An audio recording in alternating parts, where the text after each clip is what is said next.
Radio Rivage présente Au fil du lien, une émission animée par Daniel. Chers auditeurs, bonjour. Je suis heureuse de recevoir aujourd'hui sur Radio Rivage le président du conseil départemental du Morbihan pour mon émission Au fil du lien. Bonjour David Lapartien.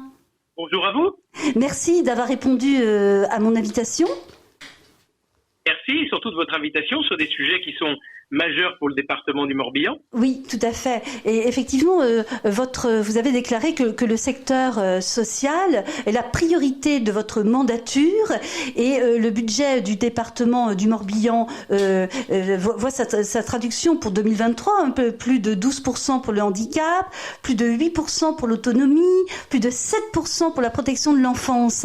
Alors, ma première question, le premier thème que je voudrais aborder avec vous, c'est la question de la protection de l'enfance, qui est une mission fondamentale pour le Morbihan et plus particulièrement pour les enfants placés dans les familles d'accueil.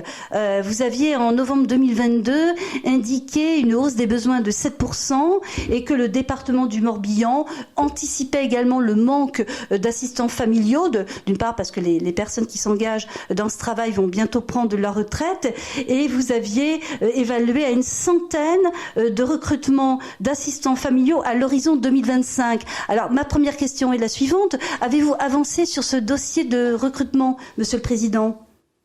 Alors, oui, on a effectivement avancé. Ce qui se passe, c'est que nous avons dans le Morbihan, en proportion, peut-être plus d'assistants familiaux qu'ailleurs, ce qui me semble être plutôt une bonne chose, dans la mesure où on a trop d'enfants placés, à mon sens, pas trop. Disons que c'est pas qu'il y en a trop, les mesures qui sont prises sont nécessaires. Et c'est malheureux qu'on en ait autant. Ça veut dire que parfois les familles ne jouent pas leur rôle et un certain nombre d'enfants sont en danger. Donc c'est logique qu'ensuite, les services sociaux du département, le juge des enfants, nous saisissent et que des mesures de protection soient mises en place auprès d'un certain nombre d'enfants, ce qui est bien sûr le cas dans le département du Morbihan, avec près de 1600 mesures qui sont prises. Donc c'est quand même beaucoup d'enfants qui sont concernés. Donc l'ambition, vous l'avez dit, le budget du social d'une manière générale et celui de la protection de l'enfance sont en augmentation très sensible. Oui. Et nous avons vu ces dernières années, particulièrement depuis le Covid, et peut-être parce que ce sujet est plus connu, mais plus d'informations préoccupantes qui sont remontées et donc plus d'actions. Alors nous pensons que dans le département, nous pensons plutôt que le mode finalement de placement des enfants avec des assistants familiaux est la solution la plus adaptée. Alors c'est pas la solution unique, oui. C'est pas une réponse. Des fois les foyers peuvent être nécessaires pour certains enfants, mais que une famille finalement d'accueil est sans doute une meilleure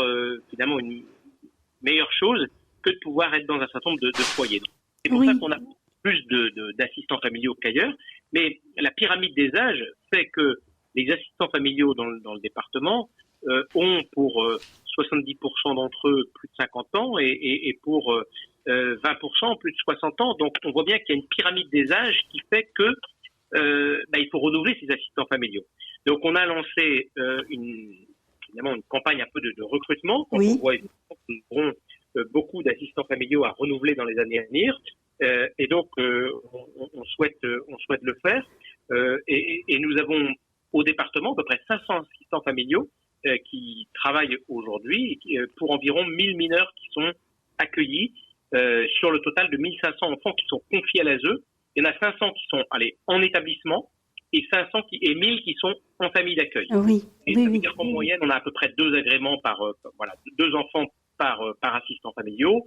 Il y en a qui peuvent avoir un petit peu plus, d'autres un petit peu moins, mais l'agrément, généralement, en moyenne, on est à 2,37 places agréées par assistant familial. Alors, en fonction des enfants, des autres éléments, le nombre d'enfants placés varie. Mais la campagne qu'on a lancée, avec un petit film qui est très bien fait, que vous pouvez trouver sur les réseaux sociaux ou sur le site internet du département, montre la noblesse, finalement, de cette fonction, de ce métier. Et c'est vrai que les sessions, du coup, qu'on a fait d'information ont été complètes suite à cette campagne d'information. Donc, c'est une bonne chose et ça nous amène à croire que nous allons être en capacité de renouveler ou de créer d'autres postes d'assistants familiaux dans ce département. Donc, si parmi vos auditeurs rapprochez-vous des services du département par le site internet et on prendra contact avec vous. Et ça, je pense que c'est vraiment une bonne chose, sachant que l'assistant familial, il est titulaire d'un CDI, il a une rémunération et des allocations liées par la prise en charge des enfants. Et en pratique, pour les accueils continus, donc sur 30 jours, sur la base d'un SMIC horaire, donc le revenu net d'un assistant familial salarié s'échelonne comme suit. S'il y a un enfant accueilli, on est à 1488. Pour 2 enfants, 2207 euros. Et pour 3 enfants, c'est 3154 euros.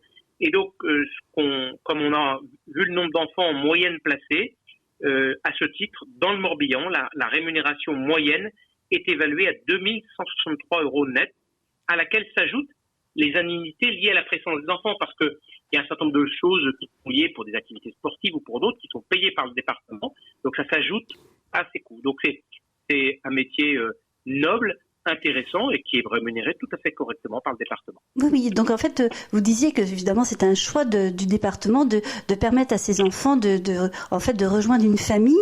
Donc on peut dire que dans cette politique que vous menez, il y a une vraie ambition de garder intact le lien familial et que ces enfants puissent bénéficier d'une vraie vie de famille.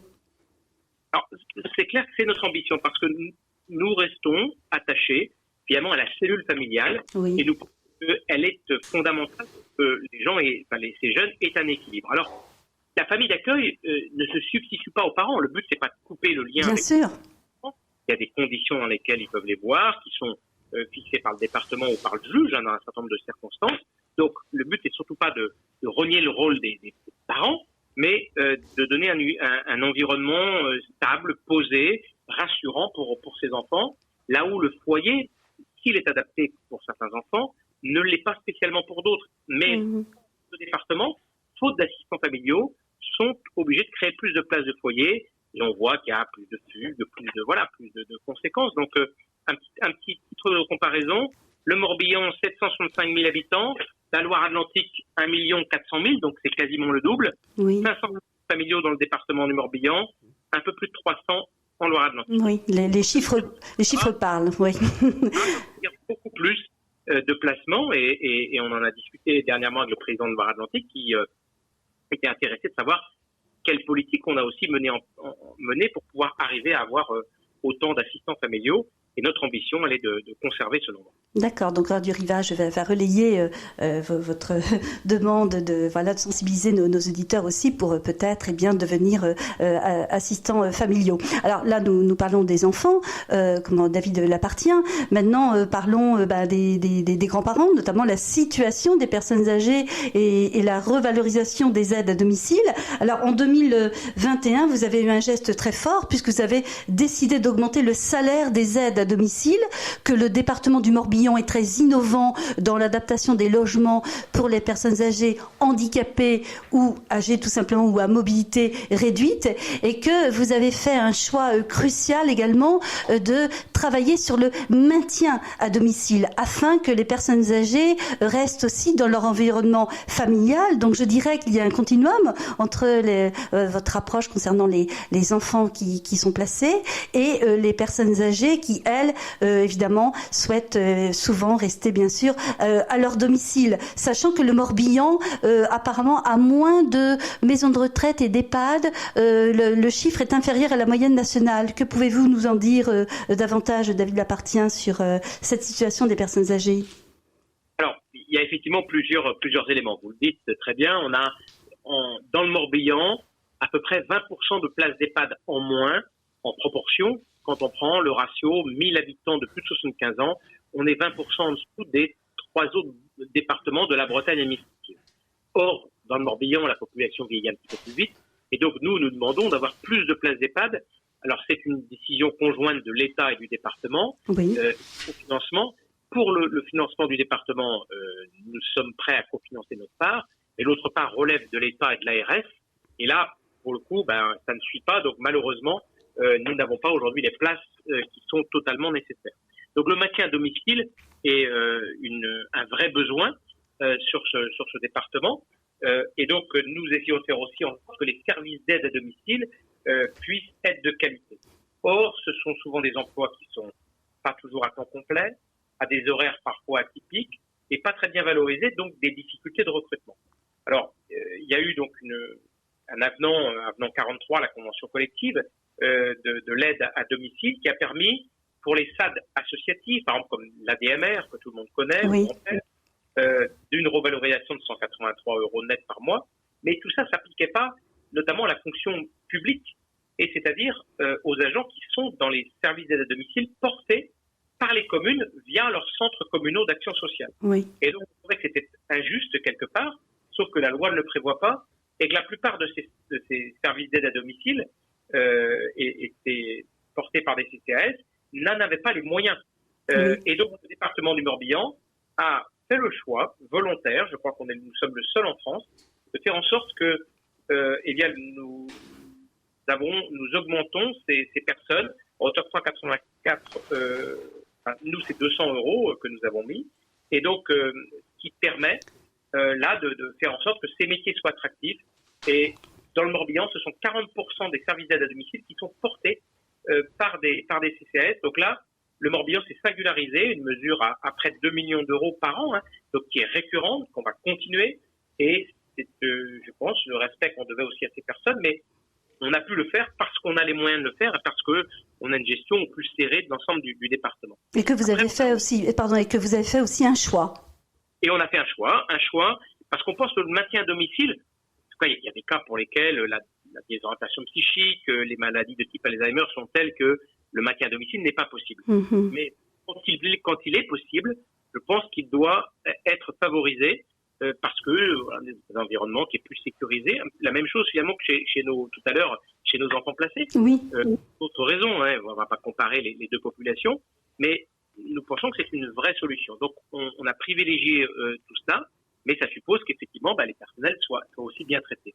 Parallèlement à ça, il faut aussi une adaptation, on va dire clé en main, d'un certain nombre de logements pour personnes âgées, personnes handicapées, parce que quand vous êtes en situation d'être personne âgée ou handicapée, vous avez des logements qui sont pas toujours adaptés, des douches pas toujours adaptées. Tout à fait. Mm-hmm. On a un programme d'intérêt général qui permet à Solia, qui est chef du marché, d'améliorer les logements. Et concrètement, ça veut dire que sur des critères sociaux de ressources et des critères de niveau de dépendance, le prestataire va accompagner l'usager dans l'évaluation de son besoin, la recherche d'une meilleure solution technique, la recherche de financement et la validation de l'installation. Et pour nous, le budget de maintien à domicile, vraiment de maintien, là je ne parle pas des budgets avec les CTS, mais c'est au titre de la politique du logement, ce sont 822 000 € qui ont été versés en 2022 et avec 615 dossiers qui ont été traités, donc 460 pour les personnes âgées, 155 pour les personnes handicapées. Donc vous voyez, oui. C'est quand même un travail. Oui. Et la moyenne de l'aide versée à une personne âgée pour adapter son logement est de 1 387 € et 997 pour une personne handicapée. Donc, c'est bien sûr valable, tout cela ça n'est valable que sur les communautés de communes ou d'agglomération qui n'ont pas pris la compétence de logement. Celles qui l'ont prise, ils l'exercent elles-mêmes. Et sur les autres, c'est nous qui le faisons. Et on est adossé avec des aides financières du département assez fortes. Donc on a une politique de maintien à domicile, de soutien des personnels qui interviennent, qui est très forte et qui fait que finalement on pallie au nombre de places d'EHPAD que nous n'avons pas et que nous réclamons à corps et à cri. D'accord. Et parallèlement, le département du Morbihan a aussi rendu plus accessible et plus simple le recours aux aides à domicile, par les petits chèques, en prévoyant aussi la numérisation de ces aides. Et le département finance l'APA, l'allocation pour l'autonomie. Alors, oui, on finance bien sûr l'APA, qui est quand même un très très gros budget du département. Et donc là, les principaux budgets du département. Donc, nous intervenons vraiment en soutien de personnes âgées avec des procédures qui ont été simplifiées. Oui. Ça fonctionne quand même plutôt bien. Oui. Donc, on a une vraie politique, on va dire, volontariste, d'accompagnement de nos personnes âgées. Les petits chèques, vous en avez parlé. Oui. Et puis, on a vraiment une mesure innovante qu'on a prise. On est encore le seul département en France à l'avoir fait. C'est que l'idée, c'est les personnes âgées, elles ont souvent un aidant quand elles sont à domicile. Mm-hmm. Un conjoint, une autre personne, mais qui de temps en temps ont aussi envie de prendre des vacances, ne peut pas toujours s'occuper. Et pendant qu'ils ne sont pas là, le parent dont ils s'occupent, il faut pouvoir soit le placer, soit payer un intervenant à domicile, et pour que, évidemment, l'aidant ait un peu de répit. Oui. C'est l'aide au répit des dents. Oui, le droit au répit, oui. Un droit de tirage, quelque part, de 7 500 €. C'est-à-dire que dans la limite de 7 500 €, une personne qui aura besoin, pour se faire d'équiper son logement pour pouvoir partir, ou notamment de payer un intervenant pendant qu'elle est en vacances, ou de pouvoir placer son parent dans un établissement et payer, tout ça sera pris en charge par le département dans la limite de 7 500 €. Donc c'est une vraie mesure simple, efficace, et que, à ma connaissance, nous sommes les seuls à mettre en place en France. Alors, si je reviens sur les aides à domicile, avec le choix très fort du département de faciliter le maintien à domicile des personnes âgées, qui est souvent un souhait, on est aussi confronté à l'arrivée dans le Morbihan de nouveaux retraités, et qui anticipent aussi le jour où ils seront moins mobiles. Donc il y a également aussi un enjeu en termes de disponibilité des aides à domicile pour les prochaines années concernant le Morbihan. Ça, c'est un sujet vraiment majeur, parce que on a déjà des gens qui arrivent aujourd'hui en retraite, mais en plus, parfois, ils amènent même leurs parents avec eux. Oui. Et eux ont 90 ans parce que, ils veulent pas laisser leurs parents tout seuls dans la région dont Oui. ils sont originaires, est-ce qu'on peut comprendre? Donc le problème se pose même déjà de manière parfois immédiate, et c'est pour nous, en fait, un vrai sujet. Et donc le recrutement des assistants familiaux, des aides à domicile, je mélange les sujets, est vraiment pour nous fondamental. Il faut maintenir des aides à domicile. Pour ça, il faut maintenir les métiers attractifs, bien rémunérés. Il y a les sujets d'horaire, il y a plein de sujets à traiter. Et on est donc très volontariste sur le département. Oui, d'accord. Donc en fait, un sujet plein d'enjeux, et aussi pour maintenir le lien intergénérationnel, permettre la vie de famille avec les parents, les grands-parents, et pouvoir effectivement se projeter dans l'organisation de sa vie de famille. Alors j'avais là on va passer à un autre sujet peut-être plus ludique, David Lapartien, le retour de la semaine du golf du 15 au 21 mai 2023, après l'annulation de la précédente édition pour pandémie. Ça c'est un événement qui était extraordinaire, dans le sens où il nous a beaucoup manqué. Quel est votre sentiment à l'approche de cette semaine du golf au mois de mai? Alors, moi, je suis déjà très, très heureux, parce que ça va faire 4 ans qu'on n'a pas eu de semaine du golf. Elle a été annulée de pandémie. C'est une grande fête. Nous sommes un territoire maritime exceptionnel, mais c'est une fête en mer, mais c'est aussi une fête à terre. Les associations sont mobilisées. C'est un moment de communion presque. Oui, tout à fait. De fraternité. Et on a besoin, dans ces moments compliqués, de moments où on passe du bon temps, on rigole, on chante, on boit un verre, on est fidèle à nos traditions bretonnes, où nos usages maritimes retrouvent le devant de la scène, où on est content de voir des vieux gréements. Donc tout ça fait une attractivité exceptionnelle dans un cadre, le département du Morbihan et le golfe du Morbihan, qui est absolument exceptionnel. Donc le département est de loin, à hauteur de 80%, le plus gros financeur de la semaine du golf. Oui, mais vraiment une attractivité, et puis un retour, comme vous le disiez aussi, au partage pour les habitants. Et d'ailleurs, je crois qu'il y a déjà plus de 500 bateaux préinscrits pour cette semaine du golf. Oui, alors il y a toujours beaucoup de très très beaux bateaux. On a hâte de les voir, parce que c'est avant tout une semaine du vieux gréement. Mais pas que, parce que, comme je l'ai dit, le spectacle, il est à terre, il est en mer, mais il est aussi à terre. Oui. Et on se réjouit de revoir ces vieux gréements. Pour certains, on les voit que tous les 2 ans. Et puis, chacun bichote ses vieux gréements. Et puis, ces chants de marins, voir tout le monde danser la ridée sur les ports, c'est, je trouve, des très très beaux moments. Oui. J'ai noté qu'il y a 2 bateaux, notamment, je lisais ça dans la presse, un bateau hydrographique, un ancien bateau à vapeur, construit en 1910, et un synago qui s'appelle Les Trois Frères, et qui a 80 ans, et qui a été restauré en 88 et 92. Donc vraiment du beau spectacle en perspective. Oui, et puis en plus, ce qui me fait plaisir, c'est que pour un certain nombre de bateaux, ce sont des bateaux que nous avons nous-mêmes accompagnés en termes de financement. Oui. Donc les revoir naviguer, c'est aussi faire perdurer ce qui est notre patrimoine. Le patrimoine, c'est pas que des bâtiments, c'est aussi du patrimoine immatériel, comme nos chants, nos danses bretonnes, et c'est aussi du patrimoine maritime. Des coutumes aussi. Des coutumes, voilà. On va retrouver, par exemple, chez les synagos, un travail faire des voiles rouges ou toutes ces choses-là. Donc c'est de pas perdre un certain nombre de savoir-faire traditionnels. Oui, oui, oui, vous avez raison, un grand moment de communion et d'échange, et puis aussi permettre aussi de faire vivre aussi ce lien intergénérationnel sur lequel vous êtes très sensible, David Lapartien. Ah bah, le lien intergénérationnel, il est formidable. Moi, je me souviens de ma grand-mère, je crois que vous avez bien connu d'ailleurs, Corentine, Oui. Tour, et elle avait chanté à la semaine du golf. Il y avait des demi-finales et des finales, et puis elle chantait en français et en breton. Elle avait été qualifiée pour la finale, elle avait gagné, alors ex aequo, parce que voilà, je crois qu'ils avaient aussi apprécié son âge, on va dire, elle avait presque 90 ans et elle allait chanter. Et je voyais donc ces jeunes, il y avait des jeunes chanteurs de 20 ans qui chantaient de belles chansons.